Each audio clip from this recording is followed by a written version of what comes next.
Breaking news तव्हां सां share कंदासीं। सुप्रीम कोर्ट फुल कोर्ट जोड़ण वारो हुकूमत जो मुतालबो रद्द करे छॾियो आहे। सुप्रीम कोर्ट फुल कोर्ट जोड़ण बाबति समूरियूं दरख़्वास्तूं रद्द करे छॾियूं आहिनि। सुप्रीम कोर्ट केस जी ॿुधणी सुभाणे 11:30 लॻे ताईं मुलतवी करे छॾी आहे। हिकु भेरो ॿीहर ब्रेकिंग न्यूज़ आहे, तव्हां सां शेयर कयूं पिया। सुप्रीम कोर्ट फुल कोर्ट जोड़ण वारो हुकूमती मुतालबो रद्द करे छॾियो आहे ऐं ॿुधणी सुभाणे 11:30 लॻे ताईं मुलतवी कई वई आहे। सुप्रीम कोर्ट रिमार्क्स न त वकीलनि खे मौक़ो ॾियूं था त सुभाणे ताईं अदालत खे मुतमैन करे वठनि। हिकु भेरो ॿीहर ब्रेकिंग न्यूज़ आहे, तव्हां सां शेयर कयूं पिया। सुप्रीम कोर्ट फुल कोर्ट जोड़ण वारो हुकूमत जो मुतालबो रद्द करे छॾियो आहे। जे नाज़रीन असां गॾु जॉइन कयो आहे। ब्रेकिंग न्यूज़ आहे, तव्हां सां शेयर कयूं पिया। सुप्रीम कोर्ट फुल कोर्ट जोड़ण वारो हुकूमत जो मुतालबो रद्द करे छॾियो आहे। ॿुधणी सुभाणे 11:30 लॻे ताईं महमल कई वई आहे। इस्लामाबाद मां सुभान खोसो असांखे जॉइन कयो आहे। जी सुभान, कहिड़ा तफ़सील आहिनि? जी बिल्कुल, ही अहम ख़बर है जेका पंहिंजे नाज़रीन सां शेयर कयूं पिया। तो सुप्रीम कोर्ट में जेका हुकूमती जेका इत्तेहादी जमात आहे उन पारां इहो मुतालबो कयो वियो हो त जेको डिप्टी स्पीकर जी जेका रूलिंग आहे उन ते फुल कोर्ट जोड़ी वञे।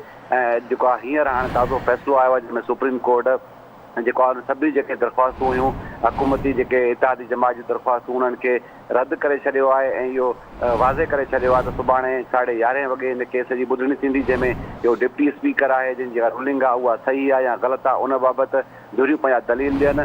जंहिं नाज़रीन असांखे हींअर जॉइन कयो उन्हनि खे ॿुधायूं था सुप्रीम कोर्ट मां ही अहम ख़बर साम्हूं आई आहे त सुप्रीम कोर्ट जेका हुकूमती इत्तेहादी जमातनि पारां जेका दरख़्वास्त हुई जंहिंमें जेका सभु समूरी जमात पाकिस्तान पीपुल्स पार्टी JUI आहे ऐं उन समेत मुख़्तलिफ़ जेके बार एसोसिएशन उन्हनि पारां दरख़्वास्त जेका जमा कराई वई, जंहिंमें इहो मुतालबो कयो वियो हो त जेको आहे त डिप्टी स्पीकर जी रूलिंग आहे जंहिंमें मुस्लिम लीग काफ पारां जेका दरख़्वास्त आहे उन जेका ॿुधणी आहे उहा फुल कोर्ट करे ऐं जेको आहे त इहे तक़रीबन 1 बजे ॾींहं जो जी आहे ॿुधणी शुरू थी। उन खां पोइ शाम जो वक़फ़ो कयो वियो, तक़रीबन वरी 5:30 बजे वरी ॿीहर जेको आहे इहा ॿुधणी शुरू थी। उन खां पोइ वरी हिकु भेरो वक़फ़ो कयो वियो ऐं हाणे इहो फ़ैसिलो साम्हूं आयो आहे। सुप्रीम कोर्ट जेके तमामु दरख़्वास्तूं जंहिंमें पाकिस्तान पीपुल्स पार्टी, मुस्लिम लीग नून ऐं JUI ऐं मुख़्तलिफ़ जेका बार एसोसिएशन जी दरख़्वास्तूं सभिनी खे रद्द करे छॾियो आहे। इहो वाज़े करे छॾियो आहे त हिन केस जेका ॿुधणी आहे उहा 3 रुकनी जेका बेंच आहे जंहिंमें चीफ जस्टिस उमर अता बंदयाल जी सरबराही में 3 रुकनी बेंच आहे, उहा ई बेंच जेको आहे हिन केस जी ॿुधणी कंदी। जेको ॿुधणी आहे उहा सुभाणे 11:30 वॻे ताईं मुलतवी कई वई आहे, जंहिंमें इहा हिदायत कई वई आहे त धुरियूं सुभाणे